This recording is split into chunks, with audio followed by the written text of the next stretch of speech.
There we go. Meeting's being recorded. Okay. So we left off yesterday. Actually, we really ended yesterday talking about our fuel pump. Which one were we talking about? The Rotary Vane fuel pump. Hang on a sec. I've got an entire pile of parts back here in my office now. Now my office smells like gas. All right.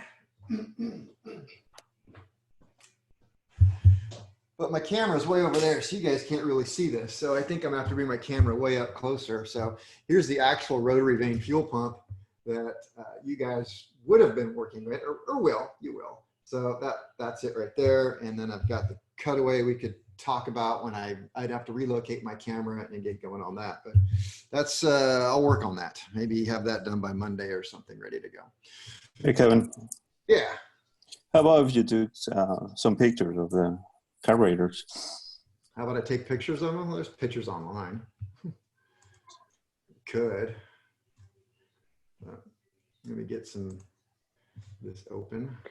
It says, well, there's something. I was over at McClellan as well from about 1 to 2. I was just down James Street. Instead of turning right to go to the school, I was like straight ahead to where toward the old control tower. Yeah. Yes, you must have got there just a little after I did. I must have. Was that Corsair sitting out there? They were flying it. It was up in the air. Oh man, that was pretty cool. It was really cool. Yeah, and with the clouds in the background, I wish I would have had my camera. Oh, all right. Let me see here. Slideshow. Current slide. All right. That is not the slide I wanted. We'll just fast forward. What we're going to do is I want to start off by showing you this little film. We are going to move on. We're going to talk about diaphragm type pumps. And we have got a video here, and it's a really good video. I like the guy. Wish he was my grandpa there. But I did back in the day before really good technology, which this program is probably going to do for me at this point. I actually listened to this thing and typed it all out. So there is a transcript of this entire video that you're going to watch, and I posted that in Canvas, but I think it's on the lab side of it because the information is so good. I may stop it a couple times and talk about a couple things, and I may not. So let me see how it goes. I'm hoping it starts. There we go.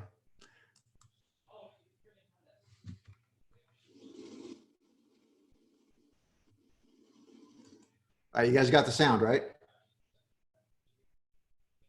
You guys have sound? No, yes, it's faint. No. It's faint. I don't hear it. It's very faint, but I can hear it. Well, it wasn't much to it. So.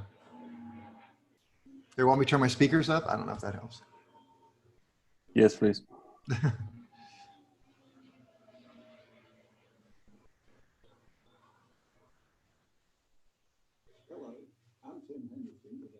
Can't really hear it. Oh yeah, it's really soft on my end. I do not know how to make that sound go up. Is your You YouTube turned video on the up? subtitles? Hang on, let's try to just go to YouTube. We'll just edit this part out, right? We'll fix it in post. Should do bloopers.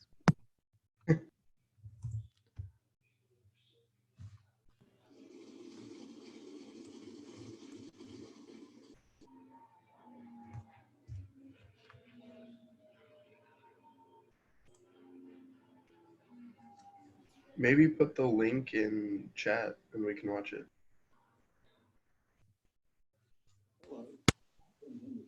Netflix party. We manufacture diaphragm fuel pumps approved for use on a wide range of types of footprints in aircraft. Let's see how they work and how they interface. Oh yeah, is that going to work? Can you guys hear it? No. A little bit. Very Kinda. faint. I think you should turn on the subtitles.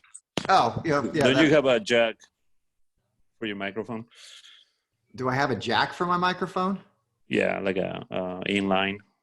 You can just put your speakers to your microphone straight. I don't think that'll work. Connection. Feedback, and so if it's not going to work, it's not going to work. But I sent the link, so what else can I do? I can try it with subtitles. There you go. fuel system, and a few other interesting things about them. Diaphragm fuel pumps and rotary pumps are very different. Rotary pumps produce excess flow that splits between the engine and a bypass that sends the excess flow back to the pump. A pressure regulator maintains a steady outlet pressure even when the flow of the engine varies.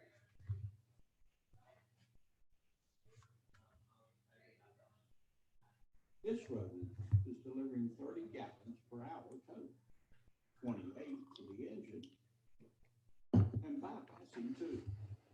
It's maintaining 25 psi as it does for the engine. I want to back up a little bit here. Splits between diaphragm fuel pumps and rotary pumps are very different.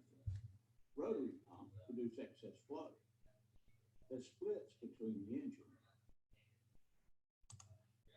Okay, so it might work well if I just explain to you what's happening. You can see my cursor, right? Yeah. Yeah. All right. So, Yeah. all right. So, so what he's saying, I'm trying. So he said, diaphragm pumps work very, very different than rotary pumps. All right. And what he's showing right here is a rotary pump which we've already studied. Right. And so it's going through. Now the rotary pump is going to produce excess fuel, and it's splitting between going to the engine. This is the engine right here. And this is the fuel flow divider where this represents a fuel injected engine. So it's going to go out to this thing and it's going to go to each one of the 6 cylinders, but this can be anything down here. It could be a carburetor or fuel injection or whatever we have. This is the fuel unit right here. I'm sorry. So this is actually the carburetor part right here. The carburetor, or he's going to call it a fuel servo, and that is going to control from there on out. So if we had just a carburetor, it would be just right here. But this fuel injection unit, which we'll study later, does some of its own regulating and then sends it out. So we don't so much have to worry about what's going on here. We haven't got that far. But so what he's saying is this thing is putting out 30 gallons per hour. And his math doesn't work out. I got 25 PSI. So I've got, yeah, it does. 28 gallons per hour is going this way. Therefore, we must have 2 gallons bypassing around. So that's the rotary, right? And the PSI split, this is putting out 25 PSI, but the fuel servo right here is dropping the PSI down internally. And that's what it's supposed to do. So, all right, rotary pump, different. His point is it puts out a certain amount. Whatever goes to the servo goes to the servo. Whatever doesn't has to find its way back around. Okay.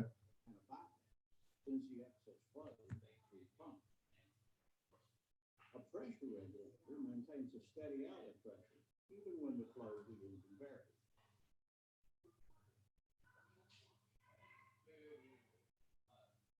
This rotary pump is delivering 30 gallons per hour, 28 to the engine, and bypassing 2. It's maintaining 25 psi as it does so. Only if the total demand exceeds the pump's total capacity will the pressure fall. Okay, so important point. As you said, only if I forget how I said it exactly, but if the output exceeds the pump capacity, the pressure starts to fall. In other words, the pump can't keep up with the opening. At that point, the regulator goes closed. It can't adjust any further, so the pressure falls. Although the regulator shown in this schematic representation of a fixed displacement pump appears as a separate unit, it's normally built right into the body of the pump. Whether the pump is electrically driven like this rotary boost pump, or engine driven like this RG9080 type.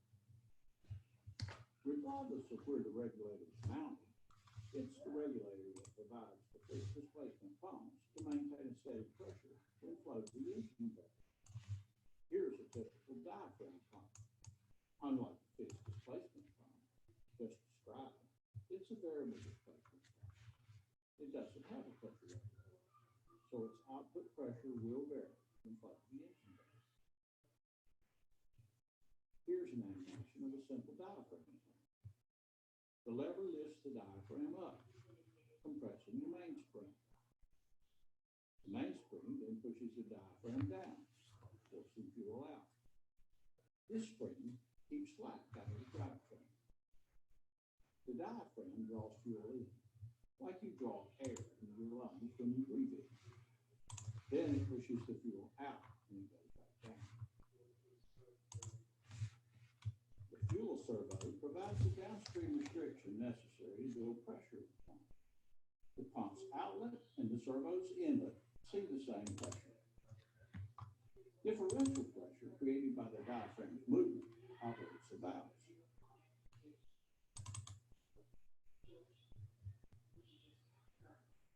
Unlike fixed displacement pumps, the diaphragm pump's pressure Sorry. and the pressure varies inversely to pressure. Here's high flow and low pressure, medium flow and medium pressure, and low flow and high pressure. As the flow goes up, the pressure goes down. And as the flow goes down, the pressure goes up. Maximum pressure is achieved at zero flow.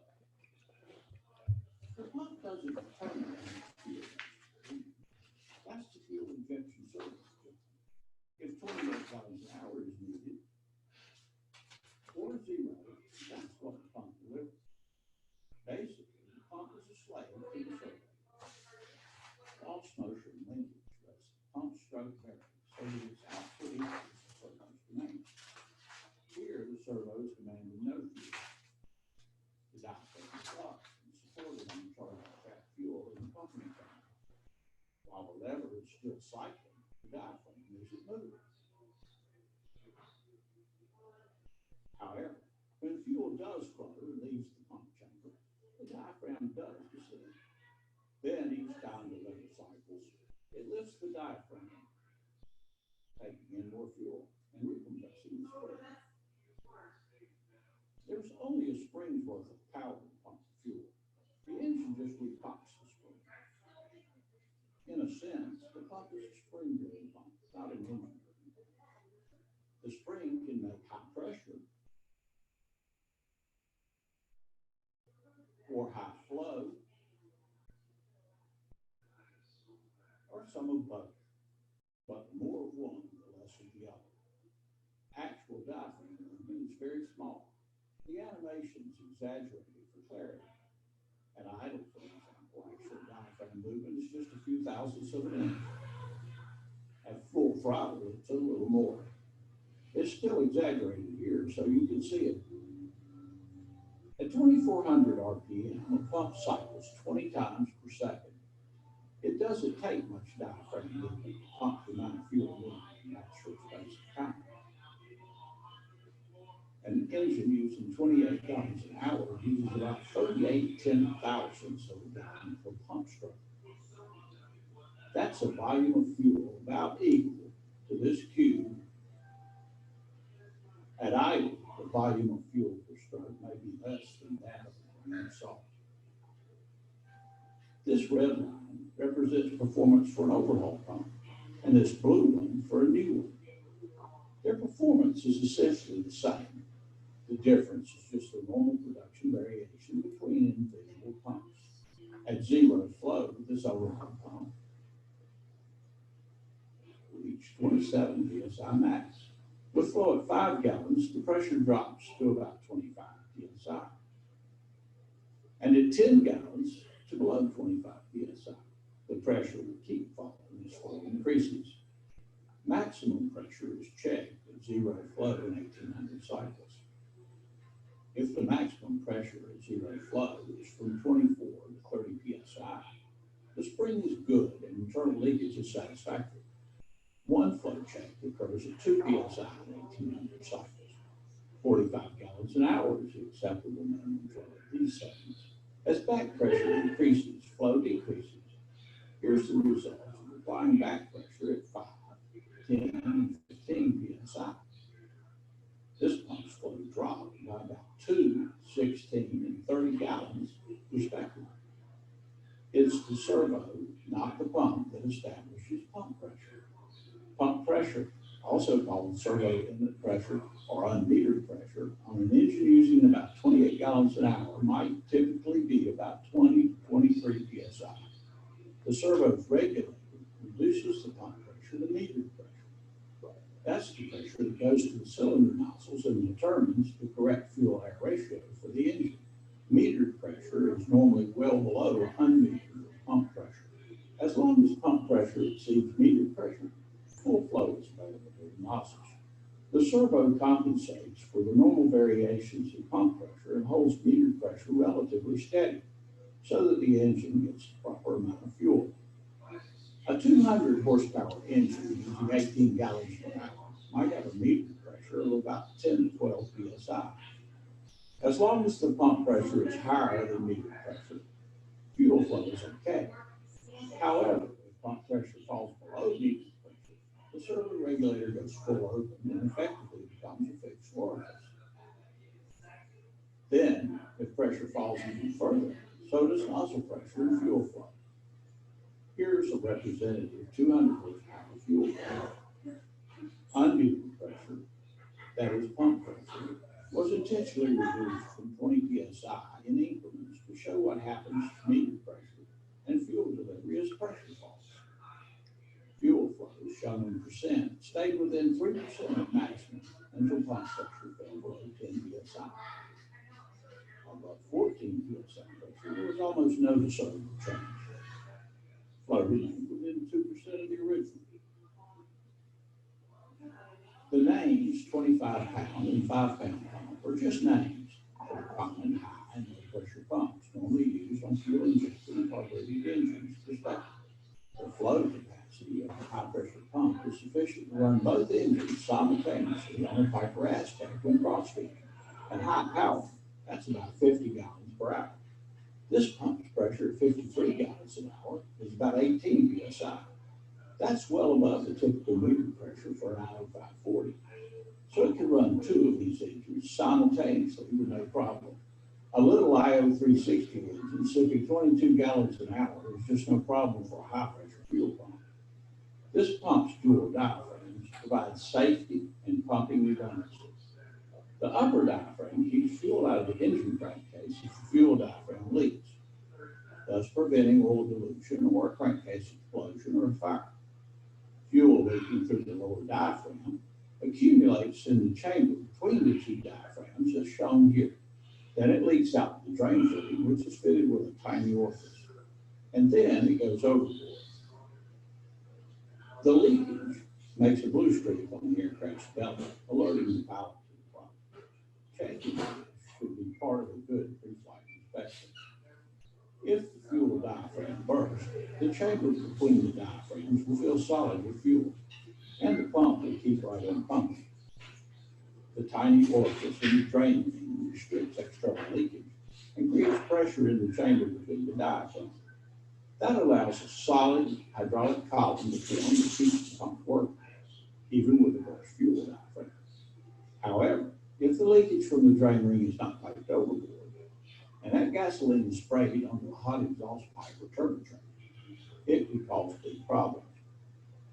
Always pipe the drain ring overboard and never plug the port. Air inlet leaks are the cause of most pump performance problems, and it only takes a small one to defeat the pump. A missing or chipped O-ring, a cracked inlet loss, or an air leak in a fitting is all it takes to stop the pump working. Air sucked into the pump's chamber fills the pumping chamber, displaces the gasoline, and stops the fuel flow. Some air leaks may cause fuel starvation soon after the boost pump is turned on, whether on the ground or in the air.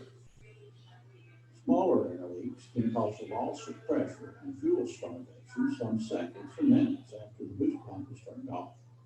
Sometimes this happens on takeoff or during the climb. Usually, turning the boost pump back on gets the fuel flowing again, but turn off the boost pump and soon the engine may quit again. After air leaks, levers broken during installation cause the most problems. This lever is under the push rod where it's supposed to be, while this lever is improperly installed beside the push rod, not under where it's supposed to be. When the mounting bolts are tightened, the side loading post will break the lever. This broken and bent lever shows that it was installed inside the push rod, not under it. And this signature mark on the lever further confirms it. Another cause of problems is blocked or partially blocked fuel system. Debris can block tank outlets, causing engine stopping. After the engine stops and there's no fuel flow, the debris may flow away from the tank springs, temporarily cleared. Then the engine may start again, and the cycle of startup, clogged springs, fuel starvation, and engine stoppage may be repeated. If not found and corrected, an in-flight power failure and a post-flight crash may occur. The pump's pulsating diaphragm helps to smooth out fuel pressure pulses. Each diaphragm downstroke creates a pressure spike that stretches the pulsating diaphragm, storing a little energy. That energy is released on the pump's upstroke. It smooths out the pressure spikes and helps reduce the workload on the circle regulator. Don't take these pumps apart in the field if you intend to use them. It takes special equipment to properly reassemble them. Pumps should be overhauled or replaced in the aircraft manufacturer's instructions for continuing fluids, or in the absence of such instructions, an engine TBO after 10 to 20 years, whichever comes first. These pumps contain rubber parts, and time and heat and repeated flexing takes a toll on them. Nothing can be expected to last forever, so periodic overhaul is important. That's how diaphragm works. They're highly reliable, inexpensive, and simple. When installed properly, these pumps are likely to run TBO. If you have questions or need an overhaul pump or other Tempest parts, give us a call. We appreciate your business. All right, I hope that wasn't too painful. sorry. He talked a lot about some things that may have went right over your head, and that's okay for now. But I will tell you, at the end of this particular class, you should be able to go back and watch that video and understand absolutely everything that he said, and except for the part where it was something about the ninja. Yeah, I saw that. I do not know what the ninja was. So what was it? A ninja? Yeah, I saw that too. I think he That's the meant- only part that He I said understood. engine, but it took ninja. So yes, they make fun of the closed captioning at the college because, you know, I'm supposed to have closed captioning on all the stuff I post. And I said, well, YouTube does it automatically. And they said, yeah, that doesn't work. So, okay, so let's talk about this particular pump. And I got one from school. Just thinking out loud here. In order to take it apart and show you, I'd have to move my camera over here, which would be, you know, very close up of me. And then that's not good. And then I need some tools, but we can do that later. So, all right. So diaphragm fuel pumps, they are very, very different than the rotary fuel pump that we looked at. This is not a constant displacement pump. So here we go. Three diaphragm fuel pumps. The most complicated thing about a diaphragm fuel pump, honestly, is spelling the word diaphragm. So fuel pumps. All right, they are extremely common. That's why I think the name of this, yes, the amazing ubiquitous. Ubiquitous means everywhere. So they are, in fact, everywhere. Extremely, X-T-R-E-M, extremely common in general aviation. You should have recognized a lot of the parts that they were using in here for their example. Those gears should look very familiar to you.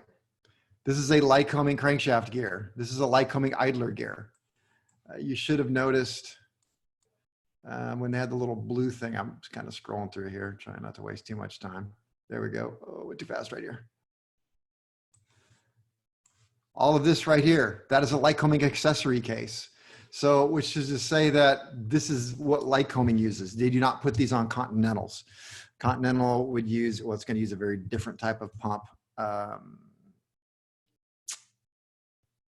I'm just going to leave it at that for reasons that you will soon find out. So extremely common in general aviation. It is classified as a variable displacement pump. Classified as a variable displacement pump. Displacement pump. At one point, he said something about it really could be considered a spring-operated pump, not an engine-operated pump. And the point to that is, if you go back and we look at the rotary pump turns because the engine turns it. And in this situation, it's actually a large spring inside of the pump that is actually pumping the fuel out. It's just that the spring can only go so far, and when it gets to the end of its stroke, you actually need, find pictures over here. I didn't have some good pictures. I took a lot of stills. I forgot about that. There we go. So we look at this. The engine, in fact, is driving this. It's just resetting it, but everything else is operated off this spring, and we just have to find some way to recock it, as he says. So classified as a variable displacement pump, engine driven. So it is engine driven. Engine driven, but considered a spring operated pump, a spring operated. Kevin, Yeah. how strong is that spring? Very. Really, It's really pretty hard. reliable. Yeah. Hang on. I'll come back, don't worry. Cameron, nice is it raining chair. at your house? What's that? No, it's not. It's really cloudy though. No. All right. Same here. Here's one of the pumps. And so I will try and pull the lever down, which I cannot do. So the spring is strong enough that I cannot push the lever down at all. So that's how strong it is. That's pretty strong. You I need some changed- sort of leverage on there to do that. I changed one of those on a forklift a couple months back, and it was so wore out that you could actuate that by hand. Nice. All right. So I wrote engine driven, but considered a spring operated pump. Okay. I should probably rephrase that. It is considered an engine driven pump. It really is. And you ask anybody, if you were to say that out in the field, well, this isn't really an engine driven, it's spring driven. They're just going to laugh at you. So it's an engine driven pump, but it is spring operated as well. So hopefully you get the meaning of that. So engine only, 10. I don't even know why I'm doing that. The engine only resets the spring. Well, that's a pretty big job right there. Resets the spring as needed. As needed. And one of the big points that I think he tried to make, I only have a limited amount of pictures here, is that during this operation of this pump, if the servo, which is another way of, because, well, you're going to see why it's called a servo. When you get into the Bendix fuel injection system, it's called a servo. But think of it as like the carburetor, if you will. So if the carburetor is using an extremely small amount of fuel, like it's at idle, then this diaphragm barely moves. And he pointed that out, a couple thousandths of an inch, if anything. So it's almost imperceivable. It's going to barely come down. And this gear is going to keep going around, of course, and pushing back and resetting the lever. But if we got rid of the lever and all of this and we pulled the spring up, this thing would probably idle for quite a while as the spring slowly pushed down. So if there's not much need for any fuel, this barely moves. And the more need there is, the more it's going to move for each stroke. I'm sorry, is the servo regulator in that picture? No, it is not. Okay. Did I take a picture of the servo regulator? This is the, transcript that I made for you guys that's in Canvas somewhere. Were you bored that day? No, I was not bored. I do this stuff because I try to be a good teacher. And I really think this is a great resource. It's one of the only resources that you're going to find on these pumps. There really isn't much out there, which is weird because if I had to pick a pump I wanted to know about, the Rotary or this one, I'd want to know more about this one because this in general aviation is really common. I didn't work on a lot of airplanes with, I don't think, very few airplanes that had one of these things on them. But every Lycoming that came in the door that had either a fuel injection or was a low wing airplane had one of these diaphragms on it. So components. So why doesn't the manufacturer then make videos on these?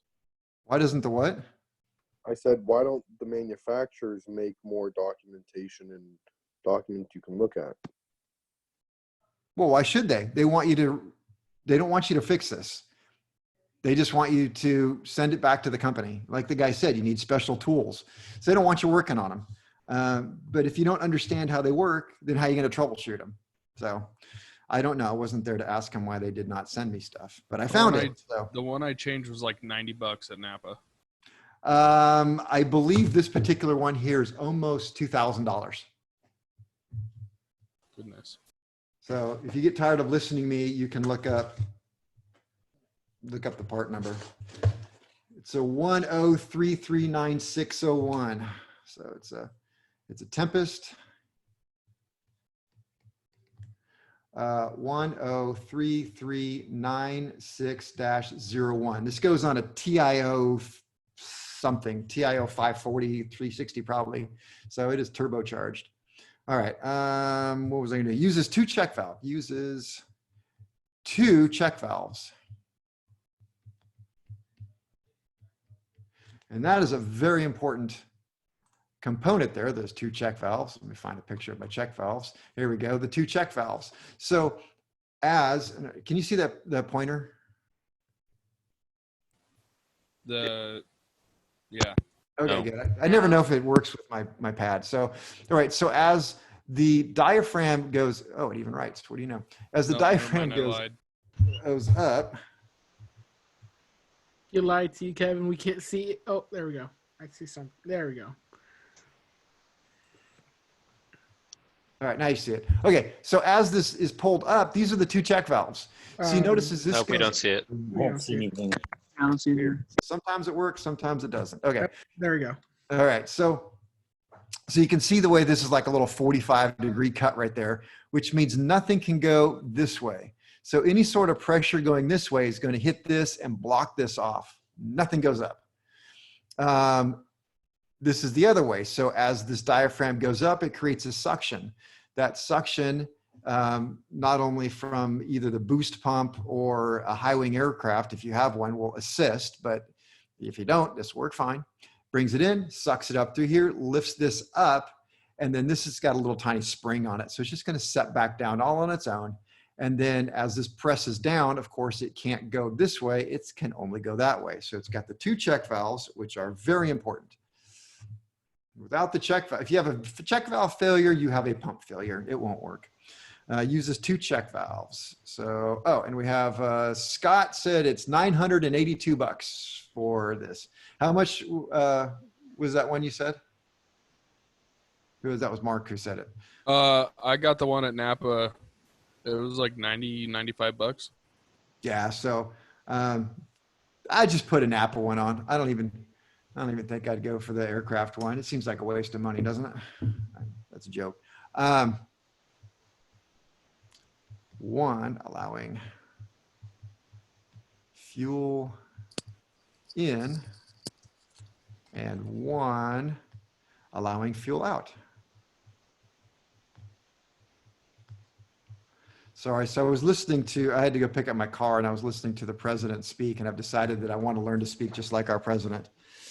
I think that would be great. We're talking about the Tempest fuel pump, probably the greatest pump you're ever going to find. It's a fantastic pump, one of the best.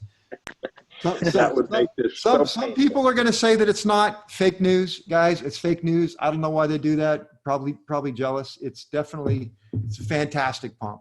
I've talked to Ford. I've talked, never mind. So, Jenna will love that. I'm sold on it. all right, we have diaphragms. Diaphragms. How many diaphragms were there? I'm looking over at my chat. 3. 2. 2. I'm hearing 3. I'm hearing 2. Let's see. I should 2 want to call on finalize. people to see who's over here. Who always gets a low score? No, I'm not going to do that to you. Here. Janet, I'm here. Let's see. Looking over here. Who is here? Christian, Hector. One diaphragm? You're talking about the video, Kevin? Yeah, the video. How many? Yeah, there was 2. No, There was just 2. one. Oh, 2. There was 2 in the video, yeah. One, and then there was 2 at the end, wasn't there? 2 in the video. Let's see. Let's see. Do I have a picture? I don't. There's 3 of them. There are 3. Oh, I was right. I don't have a picture of 3. I'll bring up this picture because you can see this one. There's 2 pictures there. There we go. There are 3. 1 right there. Well, don't do that. Excuse me. Laser pointer. All right. 1 up here, 1 right here, and 1 right here. So we had a main diaphragm. Maybe I should use a pen. Pen. Right there. That one right there. That's the main. That does all the work. That is the one in the picture that was going up and down, up and down.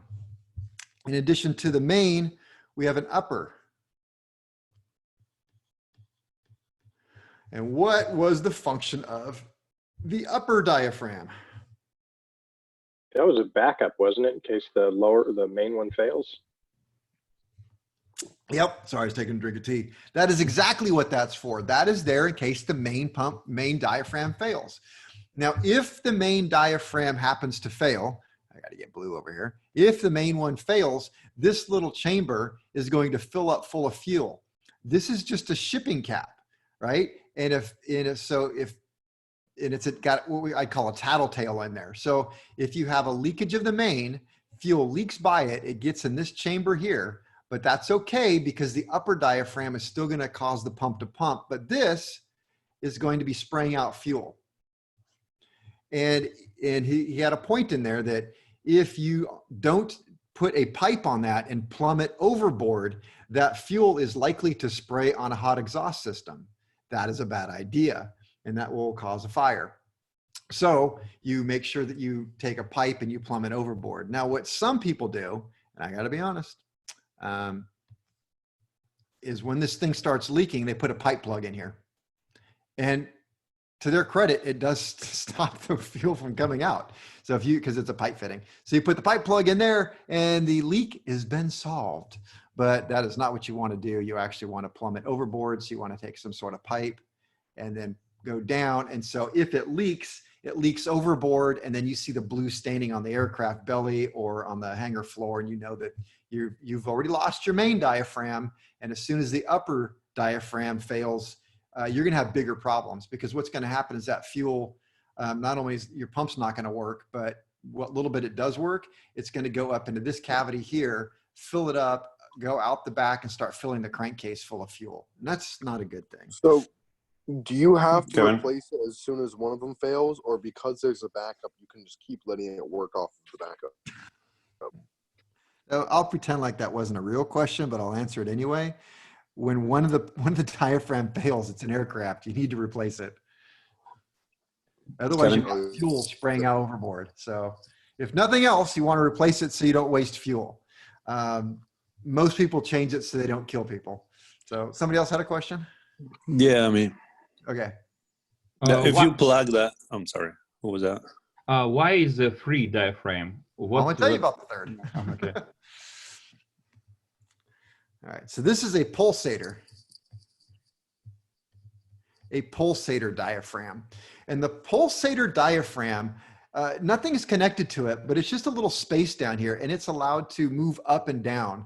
So when when the spring is pushing down on the main diaphragm, well, actually presses on the upper and main together as one unit.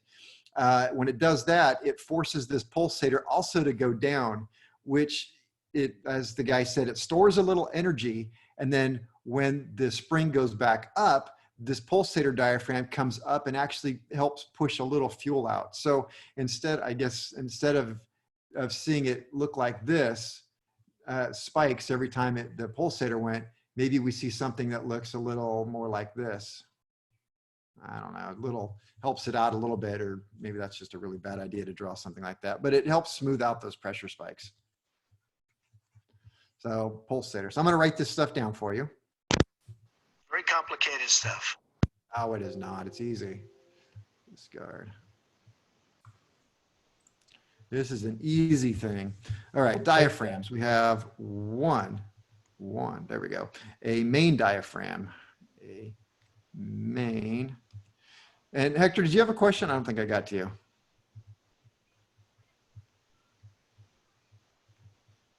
A main diaphragm. I do. Go ahead. Oh, just about when you plug that in, where it's leaking, is that going to change the pressure or not?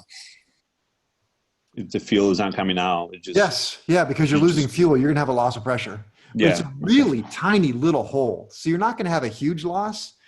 And one of the slides that he had, where it was rather one of those more complicated slides. His point was that you can have a loss of fuel and a loss of pressure, and you're still gonna have the servo operating at 98% or 90-some% capacity. It'll still work. The airplane will still fly, and you won't have a real loss of power. So, an upper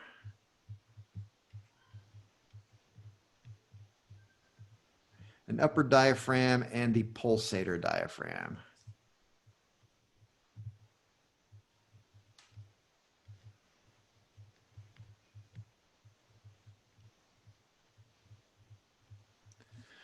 All right, and then we have, these are the components, and then we have a very heavy spring.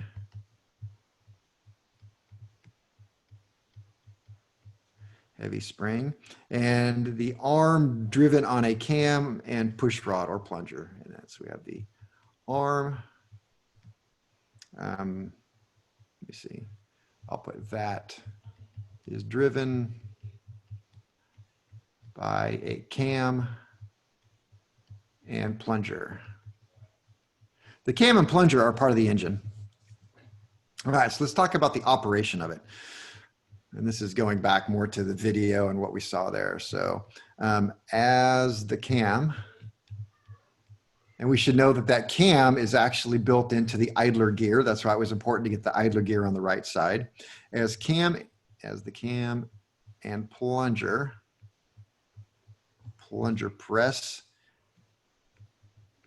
press the arm down,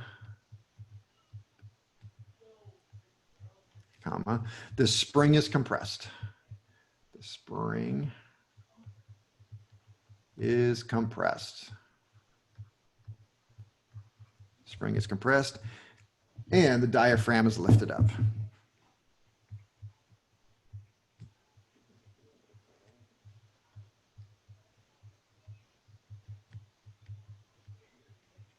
The diaphragm is lifted up.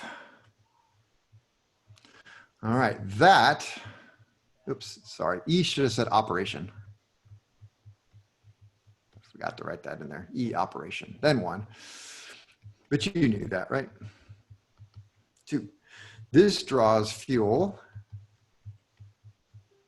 This draws in fuel through the inlet check valve.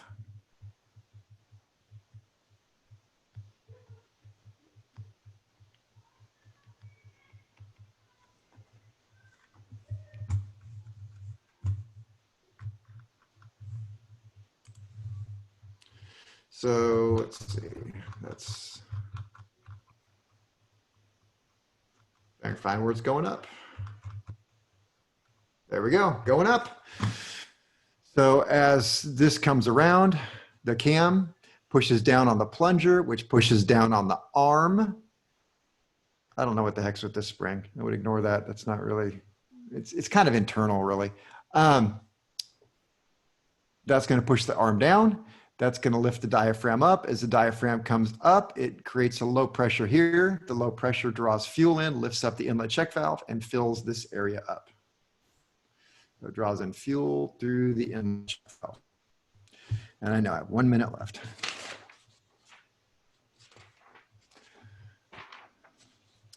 We'll write this one, and then we'll go on break. If there is a demand, if there is a demand, and that is meaning a demand for fuel, either in the float chamber or the fuel servo, the spring presses down on the spring, presses down, presses down on the diaphragm.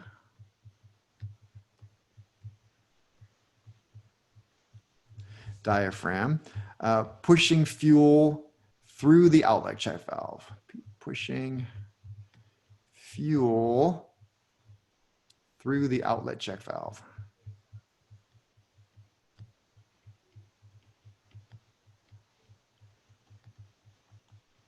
Through the outlet check valve. All right, that brings us to 420, and I will let you guys do a break. Hey, Kevin. Yeah. So can you switch back to the picture you just showed us? This one? Yeah, that one. So where is the, so this is the main diaphragm, right? Where is the upper diaphragm? In this picture, right, if you have to put an upper diaphragm, will it be like at the very top or like right here? Just there? Right here. Right here. Tell you what, on break, maybe I'll take this pump apart and I'll show you guys what it's like. How do you like that? Okay, yeah. All right.